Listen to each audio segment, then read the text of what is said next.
Buenas tardes a todos ustedes.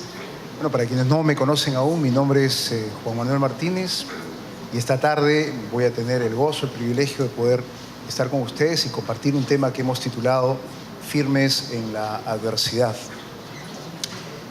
Vamos a tratar de buscar el consejo de Dios para aprender a mantenernos firmes en medio de cualquier circunstancia, firmes a pesar de los problemas económicos, firmes a pesar de cualquier enfermedad que estuviéramos padeciendo, firmes frente al desánimo, frente a la soledad, frente al desempleo, frente a la pérdida de cualquier ser querido, en fin, frente a cualquier circunstancia que nos toque enfrentar, porque esa es la voluntad de Dios nuestro Padre. Y lo que Él decía es que nosotros aprendamos a estar firmes en medio de cualquier adversidad, porque todos nosotros hemos tenido de alguna u otra forma que experimentar una situación que por momentos nos hace sentir agobiados, desanimados, golpeados, derrotados. Realmente en un primer momento nos sentimos bastante abrumados con ese tipo de experiencias. Algunos hemos perdido un ser querido, otros de repente tenemos un problema en nuestra familia, estamos viendo cómo ésta se divide a causa del divorcio. Algunos tenemos problemas económicos porque fracasamos en un negocio en el cual habíamos puesto toda nuestra expectativa y ahora estamos endeudados. Y a algunos otros les pueden haber diagnosticado una enfermedad que jamás pensaron que realmente podían padecer. En esos momentos pareciera que todo estuviera en contra nuestra, hay un peso tremendo sobre nuestras vidas y pensamos que realmente no vamos a poder salir de ello. Sin embargo, cuando Dios realmente Él quiere hacer algo maravilloso en tu vida, por lo general empieza con una adversidad, con un problema. Ojo, Él no envía esa adversidad, Él no causa ese problema, pero Él está allí, junto a ti, para que tú puedas enfrentar ese problema y darte la victoria. La palabra de Dios abunda en muchas historias que nos muestran realmente este principio. Uno de ellos es la historia bastante conocida del rey Josafat, uno de los pocos buenos reyes que tuvo el reino de Judá. Y esta historia narra una de las más grandes victorias que tuvo el pueblo judío. Esta es una historia bastante representativa para nosotros porque todos en algún momento de nuestra vida tenemos que enfrentar batallas. Tal vez no sean batallas bélicas, como es la que vamos a narrar, pero son batallas al fin y al cabo, ¿no? Batallas en el campo financiero, batallas en el campo espiritual, batallas en nuestro matrimonio, en nuestra familia, en nuestro cuerpo. Son situaciones que realmente son problemas que nos pueden agobiar. Pero esta historia del rey Josafat nos va a permitir encontrar una serie de principios espirituales que nos ayudarán a permanecer firmes a pesar de las circunstancias. Josafat, rey de Judá, había recibido la noticia que 3 naciones venían en contra de él y de su pueblo. Y ellos tenían que enfrentar a estas naciones porque lo que ellos querían era desterrarlos de la tierra que ellos estaban ocupando, que Dios les había entregado. Pero no era una batalla equitativa, era una batalla desigual. Estábamos hablando de 3 grandes pueblos con 3 grandes ejércitos versus una sola nación. Totalmente desigual. ¿Qué les parece si mejor les cuento primero esta historia que está contenida en Segunda de Crónicas, capítulo 20, versículos del 1 al 24, y luego intentamos extraer de ella, ¿les parece?, estos principios que nos ayuden a mantenernos firmes. Yo les empiezo a leer la historia. Segunda de Crónicas, capítulo 20, versículos del 1 al 24. Después de esto, los moabitas, los amonitas y algunos de los meunitas, son de la tierra de Edom, cerca de Jerusalén, le declararon la guerra a Josafat y alguien fue a informarle. Del otro lado del Mar Muerto y de Edom viene contra ti una gran multitud. Ahora están en Hasezón Tamar, es decir, en Engadi. Engadi es una zona muy cerca al Mar Muerto. Estamos hablando de Engadi a Jerusalén un día de camino caminando. O sea, 80 kilómetros más o menos. A la hora que le dan la noticia a Josafat, los 3 ejércitos estaban a un día. O sea, imagínense ustedes, él ya no tenía tiempo para aliarse con alguna otra nación, ni siquiera en ese momento poder repeler el ataque que venía en contra. Sigo leyendo. Atemorizado, versículo 3, Josafat humilló su rostro para consultar al Señor y proclamó un ayuno en todo Judá. Los habitantes de todas las ciudades de Judá llegaron para pedir juntos la ayuda del Señor. En el templo del Señor, frente al atrio nuevo, Josafat se puso de pie ante la asamblea de Judá y Jerusalén y dijo, ahora va a hablar Josafat, Señor, Dios de nuestros antepasados, ¿no eres tú el Dios del cielo y el que gobierna a todas las naciones? Es tal tu fuerza y poder que no hay quien pueda resistirte. ¿No fuiste tú, Dios nuestro, quien a los ojos de tu pueblo Israel expulsó a los habitantes de esta tierra? ¿Y no fuiste tú quien les dio para siempre esta tierra a los descendientes de tu amigo Abraham? Ellos la habitaron y construyeron un santuario en tu honor, diciendo, cuando nos sobrevenga una calamidad o un castigo por medio de la espada, o la peste o el hambre, si nos congregamos ante ti en este templo donde habitas y clamamos a ti en medio de nuestra aflicción, tú nos escucharás y nos salvarás. Cuando Israel salió de Egipto, tú no le permitiste que invadiera a los amonitas, ni a los moabitas, ni a los del monte de Seir, sino que lo enviaste por otro camino para que no destruyera a estas naciones. Mira cómo nos pagan ahora, viniendo a arrojarnos de la tierra que tú nos diste como herencia. Dios nuestro, ¿acaso no vas a dictar sentencia contra ellos? Nosotros no podemos oponernos a esa gran multitud que viene a atacarnos. No sabemos qué hacer. En ti hemos puesto nuestra esperanza. Entonces lo primero que hace aquí el rey es buscar al Señor. Y realmente reconoce que ellos solos no iban a poder. Entonces miren lo que dice el versículo 13. Todos los hombres de Judá estaban de pie delante del Señor, junto con sus mujeres y sus hijos, aún los más pequeños. Todo el pueblo, aún los más chiquititos, orándole a Dios, pidiéndole realmente ayuda en este momento difícil. Y ante eso, el Señor responde. Fíjense lo que dice el versículo 14. Entonces, el Espíritu del Señor vino sobre Jaasiel, hijo de Zacarías y descendiente, en línea directa de Benaías, Jehiel y Matanías. Este último era un levita de los hijos de Asaf que se encontraba en la asamblea. Y dijo Jaasiel, escuchen, habitantes de Judá y de Jerusalén, y escucha también, rey Josafat. Así dice el Señor, no tengan miedo, ni se acobarden cuando vean ese gran ejército, porque la batalla no es de ustedes, sino mía. Mañana, cuando suban por la cuesta de Cis, ustedes saldrán contra ellos y los encontrarán junto al arroyo, frente al desierto de Jeruel. Pero ustedes no tendrán que intervenir en esa batalla. Simplemente quédense quietos en sus puestos para que vean la salvación que el Señor les dará. Habitantes de Judá y de Jerusalén, no tengan miedo ni se acobarden. Salgan mañana contra ellos, porque yo, el Señor, estaré con ustedes.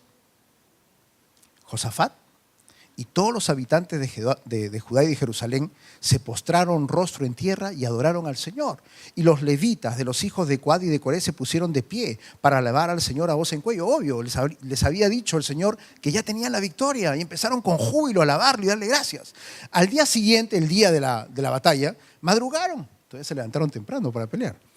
Y fueron al desierto de Tecoa.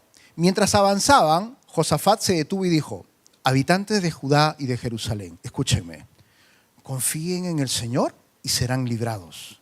Confíen en sus profetas y tendrán éxito.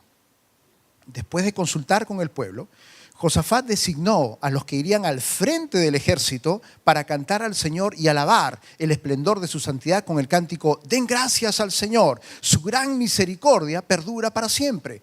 Hasta este momento, el ejército estaba marchando a ese valle donde se iba a librar la batalla. Y ¿saben qué? Acá Josafat hace algo que tal vez ustedes no harían, ¿no? ¿Qué es lo que hace él? Pone a sus hombres, digamos, en lugar de poner a sus mejores hombres de guerra, bien armados, bien pertrechados, ahí adelante, lo que él hace es enviar al Ministerio de Música adelante. ¿Sí? El Ministerio de Música está adelante con sus tamboriles, sus flautas, tus tamborcitos, todo alabando y dando gracias al Señor de antemano por la victoria que ya tenían. Y miren lo que sucede cuando ellos empiezan a cantar. Tan pronto como empezaron a entonar este cántico de alabanza, el Señor puso emboscadas contra los amonitas, los moabitas y los del monte de Seir que habían venido contra Judá y los derrotó. De hecho, los amonitas y los moabitas, dos de los pueblos, atacaron a los habitantes del monte de Seir, al tercer pueblo, y los mataron hasta aniquilarlos. Luego de exterminar a los habitantes de Seir, ellos mismos, los que quedaban, se atacaron y se mataron unos a otros. Cuando los hombres de Judá llegaron a la torre del desierto, o sea, ellos recién estaban llegando a la montaña para enfrentarse a las tres naciones, Ya no vieron ese gran ejército, sino que vieron cadáveres que yacían en tierra. Ninguno había escapado con vida. Todos nosotros, como seres humanos, enfrentamos y vamos a enfrentar un sinfín de adversidades. Ser creyentes no nos libra de eso, pero como hijos de Dios tenemos la promesa de nuestro Padre que realmente al final nosotros vamos a tener la victoria. Sin embargo, mientras atravesamos ese momento de incertidumbre, de dificultades y cosas, es usual, ¿no es cierto?, que las emociones nos abrumen, el piso se nos mueve, nuestra fe tambalea, nos olvidamos quiénes somos en Cristo. Pero lo que más olvidamos, hermanos, es que Dios mismo está con nosotros y está esperando que nosotros confiemos en Él para enfrentar esa adversidad. Olvidamos eso. La historia de Josafat y de Judá realmente es un hermoso ejemplo de cómo nosotros podemos aprender a permanecer firmes a pesar de las adversidades. Porque, ¿saben qué? Las adversidades, los problemas siempre van a estar presentes en esta vida. Siempre los vamos a tener. El mismo Señor Jesús nos dijo en su palabra que en este mundo íbamos a tener aflicciones, íbamos a tener sufrimiento y íbamos a tener problemas. Pero ¿qué también dijo? Pero confíen en mí porque yo he vencido al mundo. Y el mundo en realidad representa todos los enemigos que nosotros pudiéramos tener como para poder apropiarnos de las bendiciones que Dios tiene para nosotros. Si Jesús conquistó aún el peor enemigo que teníamos, que era la muerte, imagínense qué es lo que no puede vencer. Es todopoderoso. Realmente nosotros debemos confiar en el Señor, en que Él es capaz de darnos la victoria frente a cualquier circunstancia. Entonces, ¿por qué a veces, o muchas veces, no obtenemos esa victoria que realmente ya es nuestra? ¿Por qué flaqueamos frente a los problemas, a las dificultades? Porque estamos fallando en algo. Estamos fallando en ser firmes, en confiar realmente en la verdad que es Dios quien nos fortalece y quien nos capacita para la victoria. ¿No dice la palabra que si Dios es por nosotros, quién contra nosotros? Es lo que dice la palabra. Él ha prometido estar a nuestro lado siempre, guiándonos a la victoria. Somos nosotros los que hemos olvidado esa verdad y lamentablemente por esa razón llegamos siempre a las batallas ya vencidos, ya derrotados. Otra razón por la que muchas veces no logramos esta victoria frente a las adversidades es que usualmente lo queremos hacer en nuestras fuerzas. ¿Sí? Al principio queremos hacerlo, sí, yo puedo hacerlo, yo realmente lo voy a enfrentar, yo lo voy a hacer. Y la verdad es que olvidamos que el Altísimo, el Dios Todopoderoso, para quien nada es imposible, está dispuesto a librar la batalla junto a ti y darte la victoria. Olvidamos eso. Y la verdad es que son solamente dos de las muchas razones por las cuales nosotros muchas veces no logramos la victoria frente a la adversidad. Pero todas ellas tienen un común denominador en nosotros, en que no hemos aprendido a permanecer firmes frente a la adversidad. No estamos caminando en fe, no actuamos de acuerdo a la fe que proclamamos tener, no confiamos realmente en que Dios es capaz de librarnos de esa batalla. Nos olvidamos de eso. Entonces, si se pueden dar cuenta, la razón principal por la cual muchas veces no obtenemos esa victoria está en nosotros. Somos nosotros los que tenemos que hacer algunos ajustes en nuestra vida para poder realmente obtener eso que tanto anhelamos, que es una vida victoriosa en Cristo. Por ello, este pasaje que vamos ahora a detallar un poquito más en 2 Crónicas 20 es ideal para poder aprender a mantenernos firmes a pesar de las circunstancias. Entonces, vamos a estudiarlo ahora un poquito más detalladamente. Voy a desglosar un poco todo ese pasaje que hemos leído para extraer estos principios espirituales. ¿Ok? Empecemos entonces. 2 Crónicas, capítulo 20, versículos 1 y 2. Después de esto, los moabitas, los amonitas y algunos de los meunitas le declararon la guerra a Josafat. Son 3 pueblos. Y alguien fue a informarle: del otro lado del Mar Muerto y de Edom viene contra ti una gran multitud. Ahora están ahí cerquita, en Hasesón Tamar, es decir, en Engadi. El primer principio que nosotros podríamos extraer de este pasaje es que debemos conocer quién es nuestro enemigo. ¿Sí? De este pasaje se desprende que lo primero que hizo el rey Josafat fue conocer quiénes eran sus enemigos. La mayoría de nosotros usualmente no conocemos quiénes son nuestros enemigos. Pensamos, ¿no? Algunos viven desconfiando y de repente están culpando a los demás, piensan que realmente esa persona que está hablando mal es nuestro enemigo, o dentro de la familia, dentro de la iglesia, aquel que no piensa como yo, sí, pues él es el culpable de todo. no se ven a sí mismos. Otros son más espirituales, ¿no? Y le echan la culpa de todo a Satanás. Si tengo una enfermedad, Satanás tiene la culpa. Si tengo problemas económicos, el diablo se ha metido en mis finanzas. Si hay un problema en mi cuerpo, en mi enfermedad, el diablo tiene la culpa.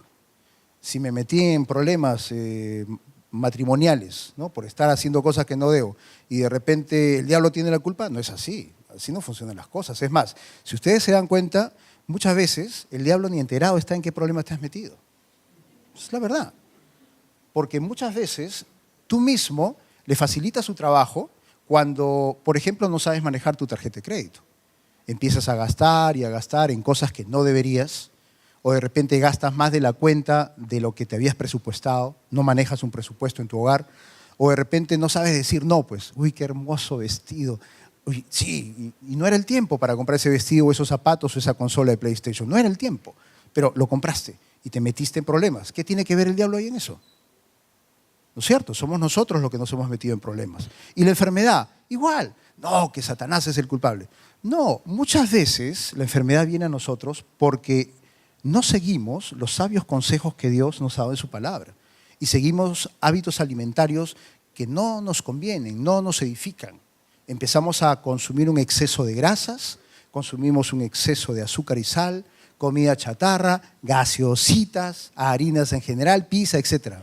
Ya da hambre, ¿no? La enfermedad viene a nuestro cuerpo cuando preferimos estar echaditos viendo televisión en lugar de salir a hacer ejercicio. Cuando realmente permitimos que esta barriguita empiece a crecer, ¿no? En lugar de estar poniéndonos en forma. Y cuando el Señor me habló de esto, me habló, ese es para ti, me dijo, ¿no? Y definitivamente voy a tener que hacer cambios. Pero el diablo no es culpable de esto. ¿O piensas que realmente el diablo te envía 40 demonios ahí encima para no dejarte parar y que no hagas ejercicio? No, ¿no es cierto? No funcionan así las cosas. Entonces, ¿quién es nuestro verdadero enemigo? La mala actitud que nosotros tenemos es nuestro verdadero enemigo. Nosotros realmente sabemos que para crecer espiritualmente, para estar firmes, nosotros ¿qué tenemos que hacer? Nutrirnos de la palabra de Dios. Pero no lo hacemos. Sinceramente, muchos de nosotros no leemos nuestras Biblias.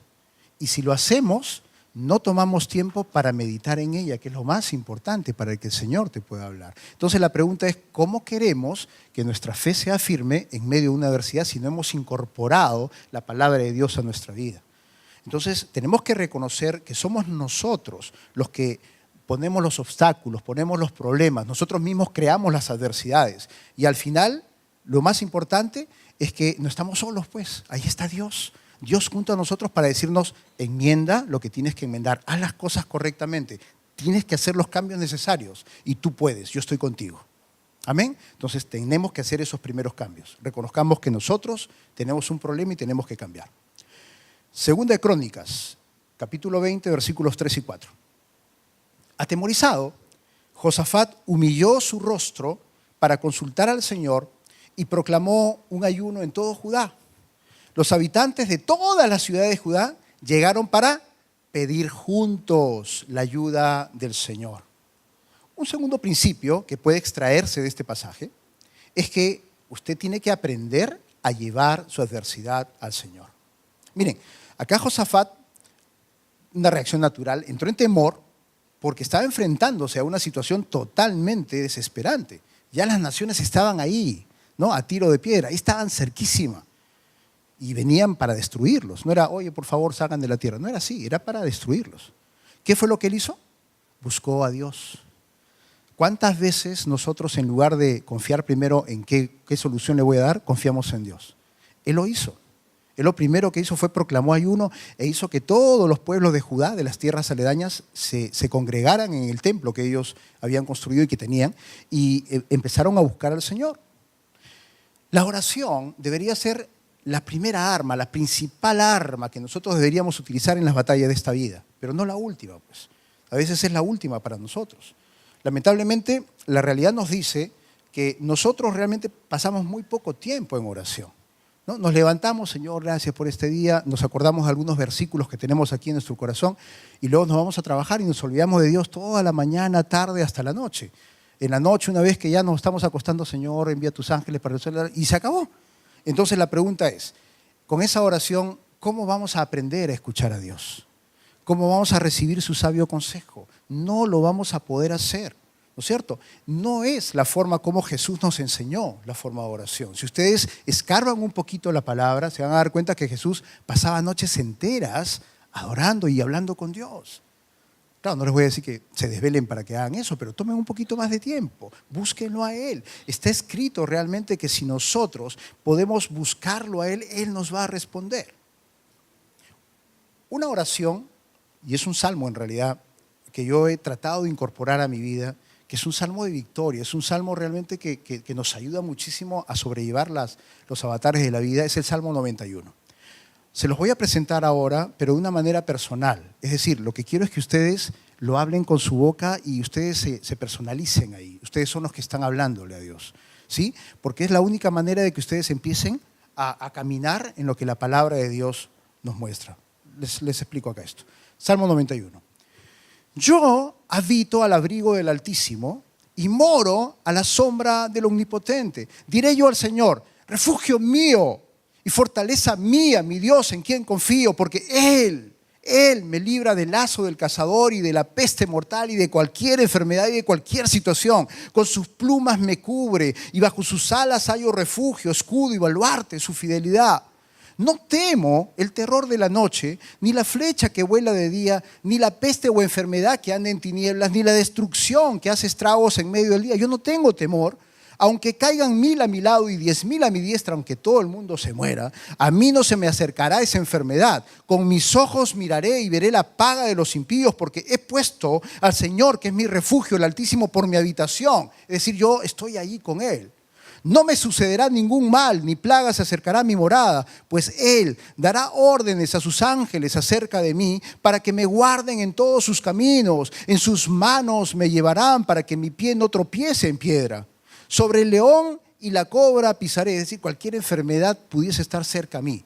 Hollaré al cachorro, el león y a la serpiente y yo voy a vencer. Dios, tú dijiste que porque en ti he puesto mi amor, tú entonces me librarás, me exaltarás porque he conocido tu nombre. Te invocaré y me responderás. Tú estarás conmigo en la angustia, me rescatarás y me honrarás, me saciarás de larga vida y me harás ver tu salvación. Entonces, este es un salmo que ustedes tendrían que estar ahí incorporándolo todo el tiempo, hablándolo. Nunca deje de orar. Por más oscura y desesperante que pareciera la situación que tengan que atravesar, búsquelo a Dios y Él le va a dar la victoria. Su problema no va a tener una solución hasta que usted no se lo lleve a Dios.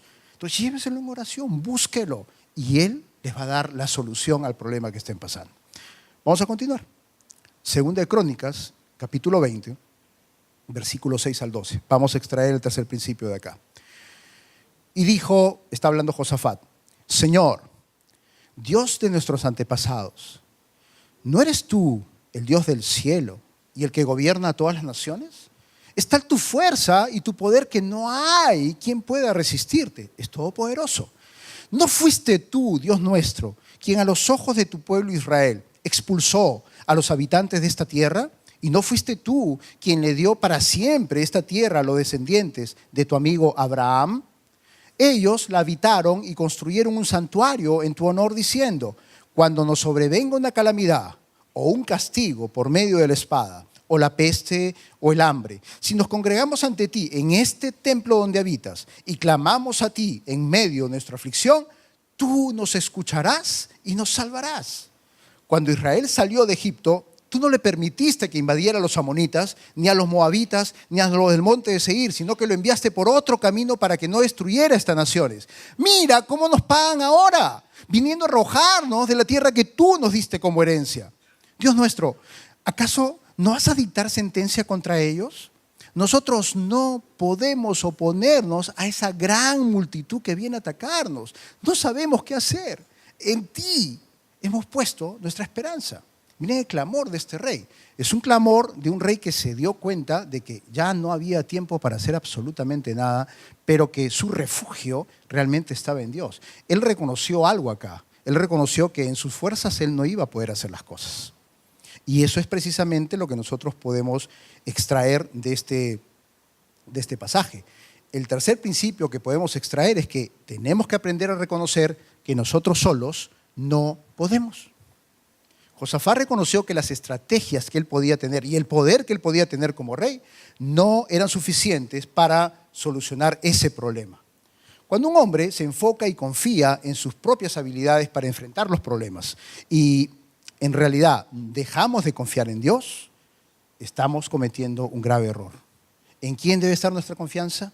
¿Quién es el único que nos puede dar la victoria? Dios. Nosotros no podemos, tenemos límites, tenemos problemas, no somos perfectos como Él. Miren lo que dice el libro de Jeremías en el capítulo 17, versículo 5. Así dice el Señor: maldito el hombre que en el hombre confía y hace de la carne su fortaleza, y del Señor aparta su corazón. Cuando tú confías en ti mismo o confías en otra persona para solucionar tu problema, esa palabra maldito, reemplázala como que te va a ir mal. ¿Sí? O sea, te va a ir pésimo. No te va a ir como debería ser si es que tú confiaras en el Señor, porque estás apartando tu corazón de Él.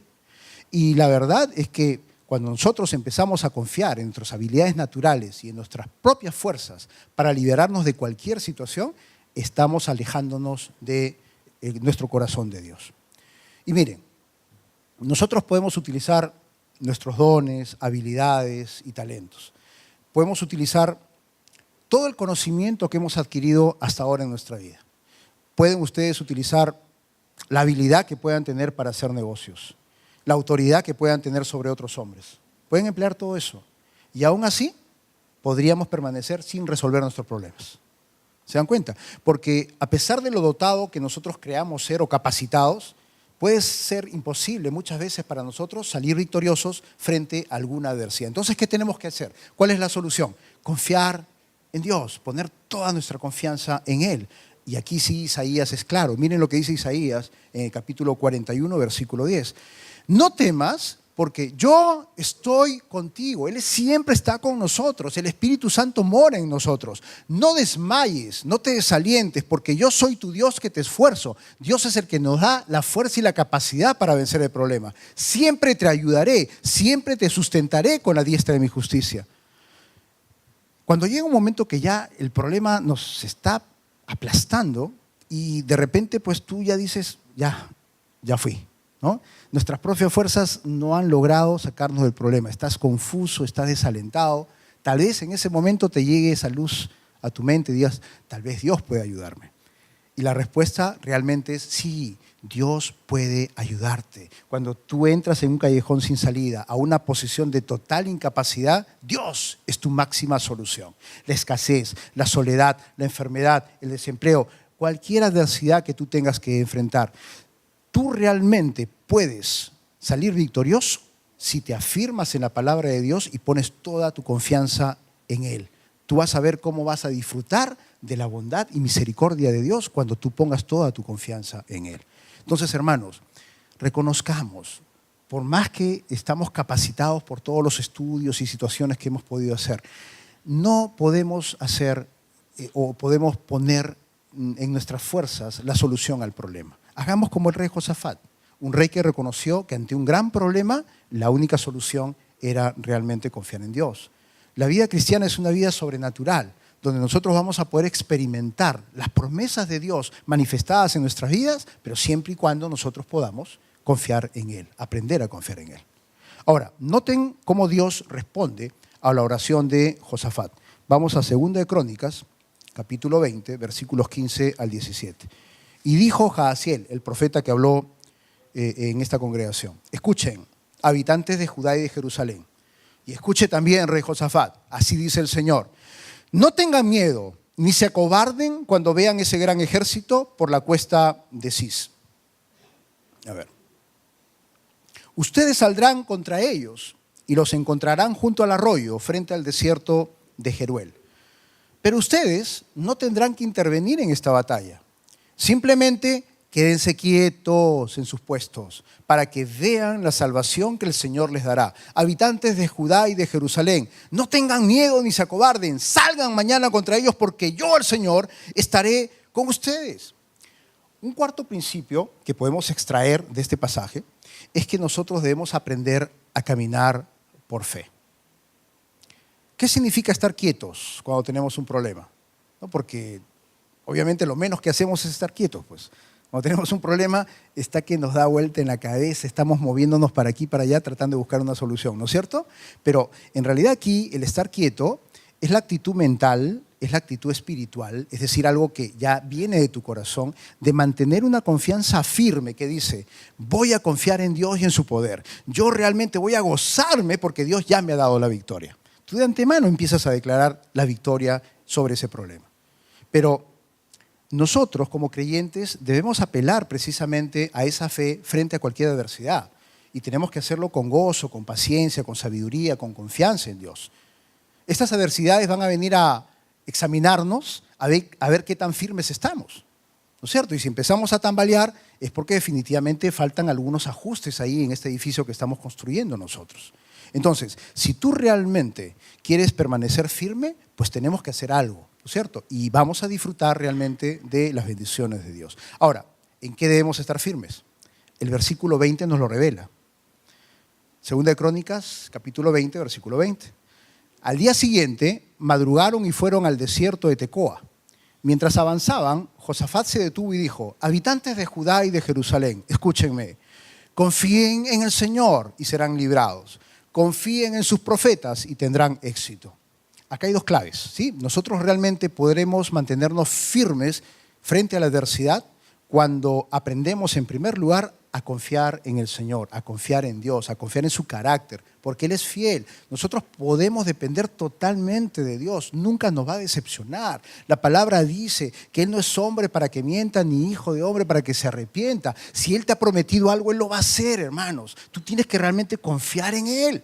Ese es el papel que nosotros tenemos. Él ya lo dispuso, pero depende de ti tomarlo. Y lo segundo realmente que nosotros tenemos que ver aquí para poder mantenernos firmes es que debemos confiar en sus profetas. Bueno, aquí los profetas están representados por la palabra de Dios, porque la palabra de Dios fue dada a través de sus profetas. Dios nos ha entregado bellas, agradables y tremendas promesas en su palabra para que nosotros podamos vivir en victoria. Pero definitivamente nosotros tenemos que hacer algo.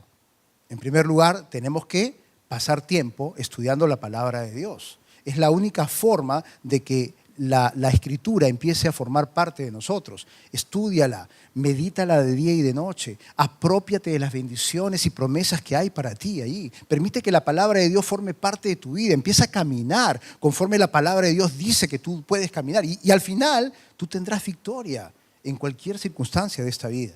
Por ejemplo, si estás pasando un problema de necesidad financiera, ¿no? Tienes deudas, no puedes ni siquiera solventar tus necesidades básicas, estás teniendo graves problemas económicos y estás orando incesantemente por prosperidad financiera, pues tú tienes que entender que en la palabra de Dios hay un montón de versículos, abundantes versículos, tanto en el Antiguo como en el Nuevo Testamento, que hablan acerca de la prosperidad. Yo lo que debería yo hacer en ese momento es precisamente buscar al Señor en cuanto a lo que Él dice acerca de la prosperidad, si es que quiero salir de ese problema. Entonces les voy a mostrar solamente uno de estos versículos que hay, el que está en Deuteronomio 8:18. Y aquí la palabra de Dios nos dice, acuérdate del Señor tu Dios porque Él te da el poder para hacer las riquezas. Es decir, yo en mis propias fuerzas probablemente haga algunas riquezas, pero el Señor es el que te capacita completamente para lograrlas. No te llueve dinero del cielo, Él te da ideas, te da negocios fabulosos y realmente Él te va a empezar a prosperar. Pero también tú tienes que buscar en tu corazón cuál es la motivación detrás de esa prosperidad, ¿no es cierto? Porque obviamente hay una voluntad de Dios y hay una voluntad nuestra también. A veces nuestra voluntad no coincide con la voluntad de Dios, pero nosotros tenemos que ser humildes para decir, Señor, hágase tu voluntad, no la mía. ¿En qué sentido? Porque a veces pues tenemos algunos deseos personales, ¿sí o no? ¿Quién no quiere una mejor casa? ¿Quién no quiere un mejor carro? ¿Quién no quiere viajar por el mundo? ¿No es cierto? Pero si yo estoy con ese pensamiento, sí, Señor, prospérame, quiero irme de viaje a Cancún, quiero hacer esto, quiero hacer lo otro, y volteo y allá mi hermano no tiene que comer y yo no cubro eso, ¿no es cierto? Entonces ya hay un problema acá, ¿o no? ¿Cierto? Porque la prosperidad, según la palabra de Dios, la prosperidad tiene un propósito. ¿Cuál es ese propósito? ¿Que tú disfrutes de todas las bendiciones de Dios para ti solo? No, ahí lo que dice es que vas a ser próspero para toda buena obra.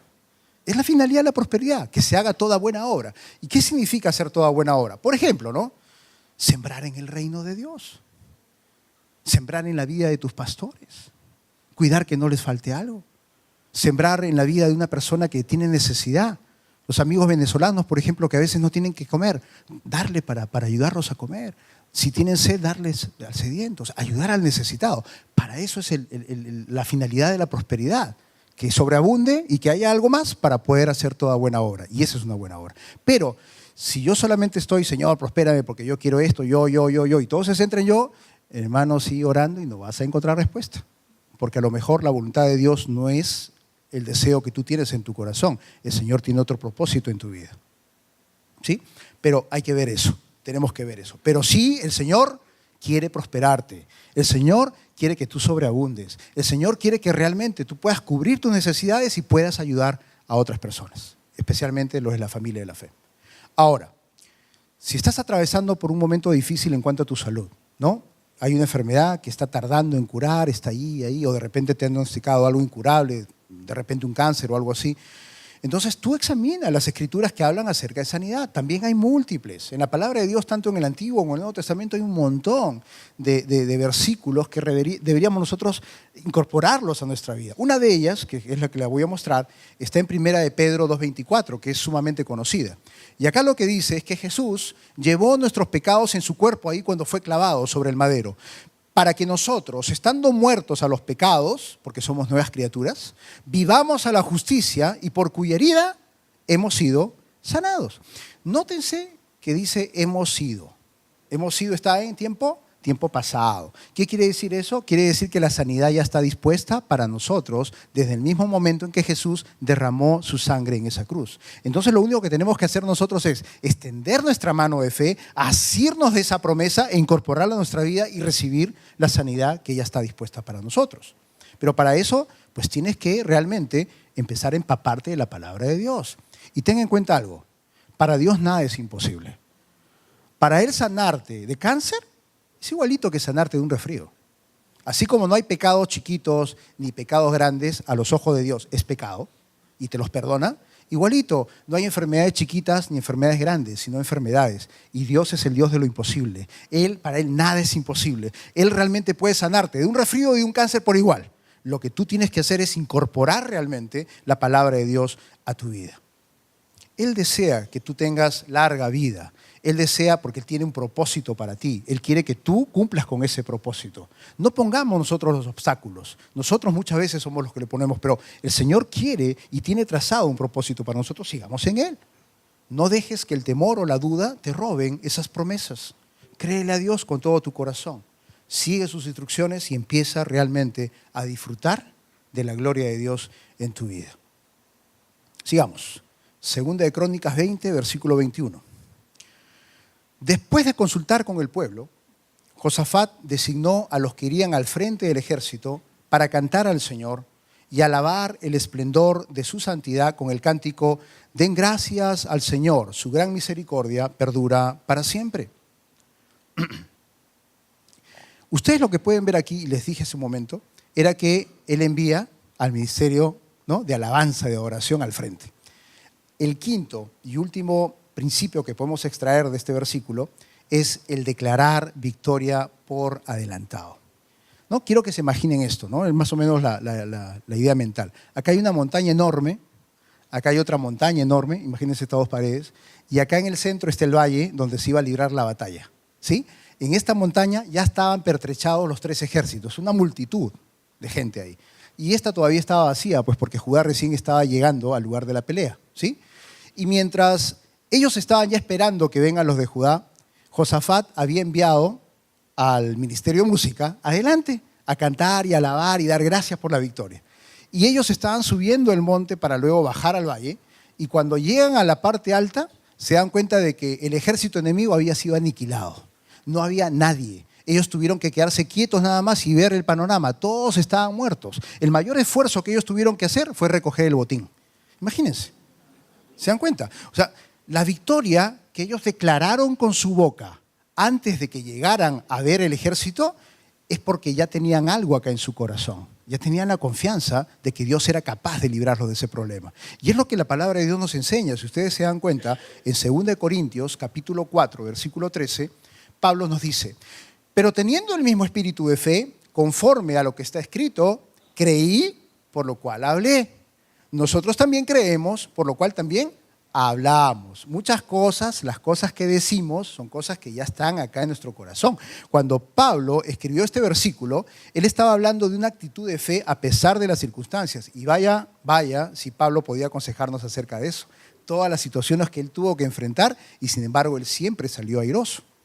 Cuando realmente nosotros confesamos con nuestra boca aquella situación que ya la tenemos, ya tenemos en victoria, nuestra fe realmente nos hace sentir que ya lo hemos obtenido, entonces tú vas a empezar a tener control de la circunstancia. Te vas a dar cuenta que tú puedes realmente manejar esa situación, no en tu fuerza, sino que Dios te da esas fuerzas. Él es el que te fuerza y te fortalece para poder salir adelante. Entonces, cuando tú empiezas a estar completamente seguro en tu corazón de lo que Dios puede hacer en tu vida, pero eso lo logras meditando en la palabra, leyéndola, incorporando, caminando en ella, es allí cuando realmente tú vas a salir siempre airoso. El Señor te va a dar la victoria. Que ninguna duda, que ninguna tribulación, por más problemática que parezca, nos aleje de la victoria que el Señor ya ha establecido en su palabra para los que le aman. Entonces, nosotros tenemos que tener una situación aquí. Lo que hablamos con nuestra boca, que es lo que tenemos aquí, no puede estar representado por palabras, por ejemplo, como negativismo, ¿no? Como situaciones de enfermedad, de dejadez, no, o de tristeza, uy, qué triste me siento. No, porque eso realmente va a crear una atmósfera en tu vida. Pero en cambio, si tú cambias esas palabras y empiezas a hablar las palabras que están cargadas de agradecimiento, de alabanza, de expectación en las promesas que Dios tiene para ti, realmente tú vas a empezar a ver que el Señor no tarda en ir en tu auxilio. Que el Señor llega en el momento correcto y te saca del problema y te da la victoria. Aprendamos a declarar la victoria por adelantado. Permitamos realmente que nuestro corazón confíe en Dios de manera descomunal, porque Él está en nosotros. Él realmente quiere ayudarnos en cualquier situación de esta vida, pero somos nosotros los que vamos a permitirle o no permitirle esa situación. Entonces, caminemos en estos principios que acabamos de extraer de este pasaje y aprendamos a caminar firmes frente a la adversidad. Vamos a orar. Padre amado, te damos gracias, Señor, por tu palabra. Te damos gracias porque hemos comprendido, Señor, que sin ti nada somos, nada podemos hacer, Padre. Sabemos que es tu voluntad, Señor, que nosotros te busquemos en los avatares de la vida. Y confesamos que hemos hasta el momento fallado. Muchas veces hemos querido solucionar los problemas en nuestras fuerzas y nos hemos olvidado que tú, nuestro Dios, nuestro Padre amoroso, estás allí, Señor, para darnos la mano y sacarnos del problema. Esta tarde, Señor, reconozco mi necesidad de ti, Padre. Y hago una promesa. A partir de ahora, Señor, voy a empezar a buscarte más ávidamente, Señor. Voy a empezar a confiar en ti y en tu palabra, Padre, porque tú eres el que resuelve todas mis necesidades y todos mis problemas. Y por eso te alabaré y te honraré a ti, Señor. Te doy gracias y te bendigo. Tu precioso nombre sea exaltado, Padre, en el precioso nombre de tu amado Hijo Jesús. Amén. Toda cabeza inclinada, todo ojo cerrado. Si es la primera vez que tú nos estás visitando y aún no conoces al Señor y realmente deseas que frente a los problemas, frente a las adversidades, deseas permanecer firme, este es el momento que tú tienes para poder unirte a esta familia de fe. Este es un momento especial porque es una decisión que tú tomas para empezar a tener una relación personal con Dios, una relación personal con Jesús. Si realmente es así, por favor, levanta tu mano, házmelo saber y yo voy a orar por ti en este momento para que tú puedas realmente recibir todas esas promesas que el Señor tiene guardadas para ti. ¿Hay alguna persona aquí que no conozca aún al Señor Jesús y que quiera realmente entablar una relación con Él? ¿Alguno? Tal vez en la otra sala, no lo sé. Vamos a orar mejor todos juntos, ¿les parece? Vamos a orar. ¿Sí? A veces como que les da un poquito de vergüenza levantar la mano, pero está bien, está bien. Vamos a orar por usted. Por favor, si es la primera vez que lo va a hacer, cierre sus ojos, hágalo de todo corazón. Señor Jesús, Reconozco mi necesidad de ti. Reconozco que tú, Señor, moriste en esa cruz por mí. Y declaro delante de toda esta gente aquí congregada que tú eres mi Señor y tú eres mi Salvador, y que por tu sangre yo realmente he recibido la vida eterna. Te agradezco, Padre, porque eres bueno y quiero realmente caminar en tu palabra. Te bendigo, Señor, en el precioso nombre de Jesús. Amén.